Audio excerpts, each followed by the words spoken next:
Yeah, good afternoon. Thank you very much.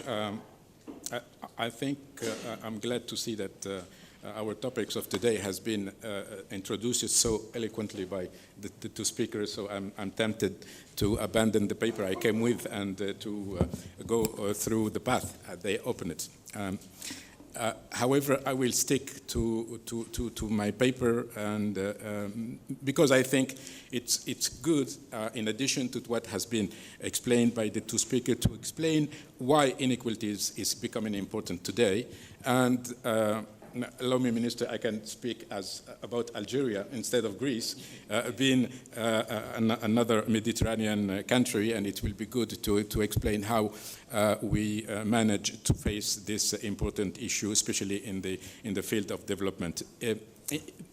Indeed, there is today an increasing rise of inherent concern in the social dimension of development.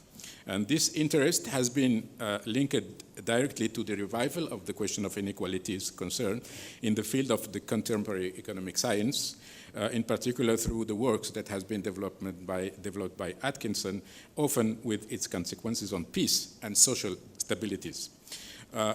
Indeed, the debate on the relation between efficiency and equity, the impact of inequality during economic growth, the distribution of wealth within and between countries, and the effect of inequalities in terms of poverty is taken an important part of the development literature. And Yanis, you're right.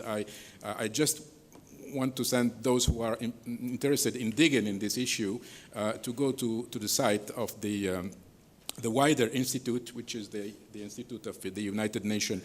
It belongs to the network that has been developed by the University of the United Nations. And this institute, based in Helsinki, is dealing with the development issues. So I think this is one of the most important think tanks that has been, they're working a lot on this issue, and they're developing this big interest on the question of economic growth and equity. So I think to the extent that inequality today is becoming more and more important element through which we could measure, this is very important, the success of development policy in general, and the one related to the reduction of poverty in particular. Generally, the growth-poverty relation is illustrated by the famous inverse U-shape. In the first phase of development, inequalities get worse with the diversification of economic activities, having as a result the movement of active population from the primary to the secondary sector. In the second phase, the relation becomes stable. The inequalities eventually decline under the influence, in particular, of policies of redistribution of wealth as transfer of productive resources. For the weakly developed countries like what we have in Africa, these issues represent a particular interest, considering the fact that the economic transition is still on the underway there for the past decades, and that many places of this continent are still affected by strong inequalities of wealth redistribution, poverty resistance, and weak human development. It is relevant to mention here that the fail of the structural adjustment policies conducted during the 80s and the 90s and the worsening of poverty in many developing countries led to the adoption, starting from 2000, of new strategies of development within the framework of the UN Millennium Development Goals for 2015. It is a fact that basically I believe the decreasing of poverty depend on two essential factors, which are the increase of average population income and the improvement of income redistribution among the poorest. We have, as a matter of example, the living experience of some countries such like India or Brazil, two countries where potentially growth led to an unprecedented decreasing of inequalities and emerged as a determinant factor for this goal of poverty reduction. Well, making a conclusion from this example seems to be a bit hazardous, especially in relation to the elasticity of poverty as opposed to growth. In other words, if the latter is high, it will be justified to develop strategies aiming to reduce poverty. Otherwise, other additional strategies of distribution would have to be employed. Nowadays, and despite the conceptualization, effort, and implementation frame developed by specialized institutions, the classification of worldwide development strategies based on works on Dollar and Cray showed that growth strategies are divided in a somehow equal manner between the strategies so-called pro-poor and the one so-called inegalitarian.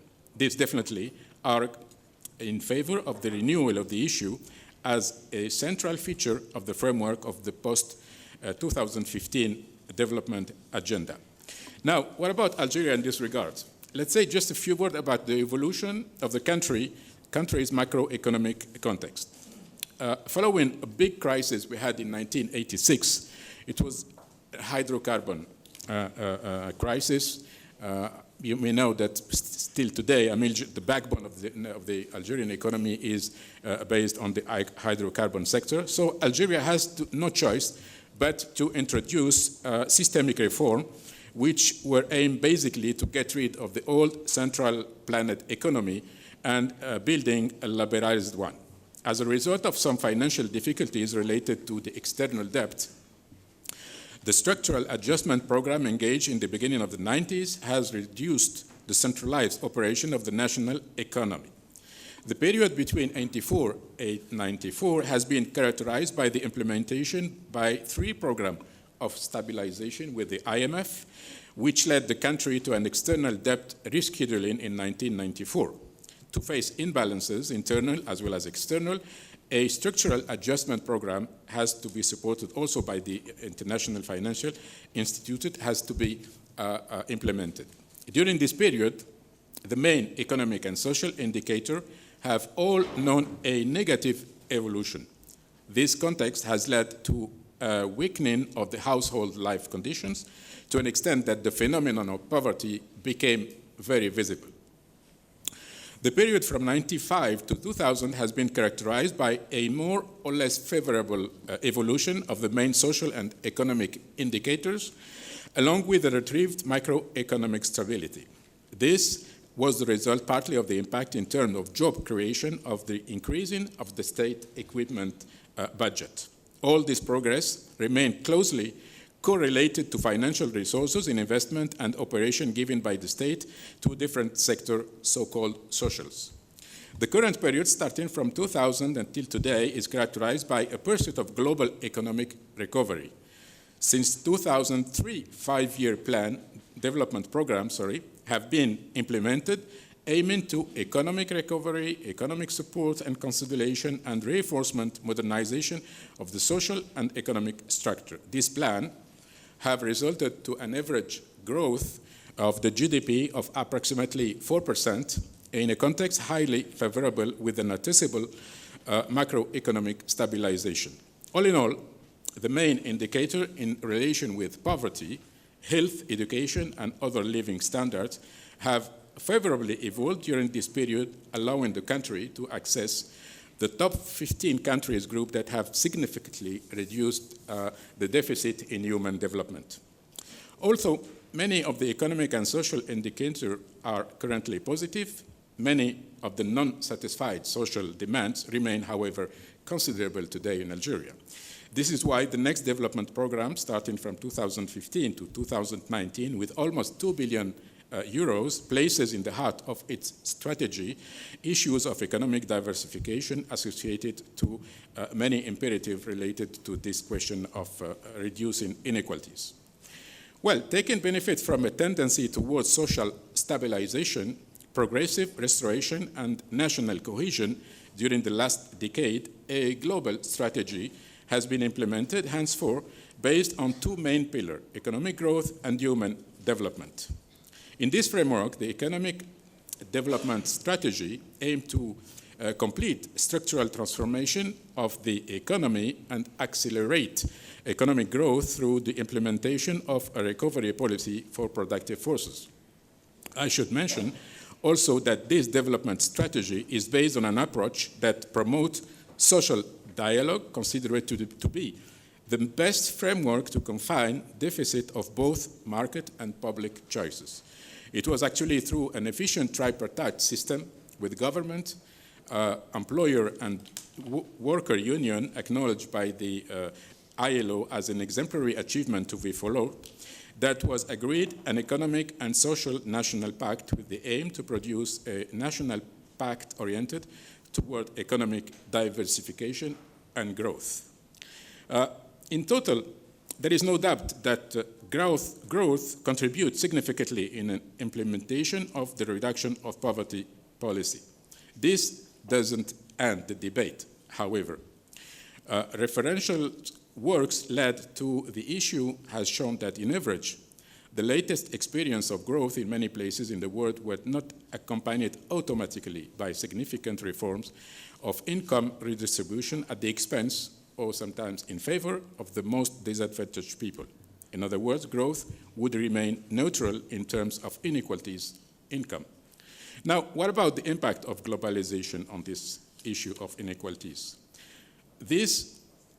There are actually countless experiences in the world of today showing rightly that globalization has contributed to the reduction of inequalities between countries. Southeast Asia appeared to be certainly the correct example to call upon here.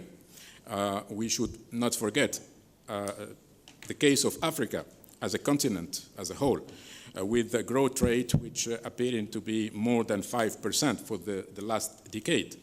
And it's given us a true information on how an open economy can benefit from globalization. From my point of view, this question remains on the impact of this phenomenon on inequalities inside each country. I mean, between countries and inside, this is the problem today. But here also my belief is that it would be very easy to blame on the globalization. It is with no doubt the duty of each country, like I'm just trying to explain through the Algerian experience, to manage the necessary correction in order to reduce these inequalities without the temptation appearing like the fashion of today of the protectionism. Thank you.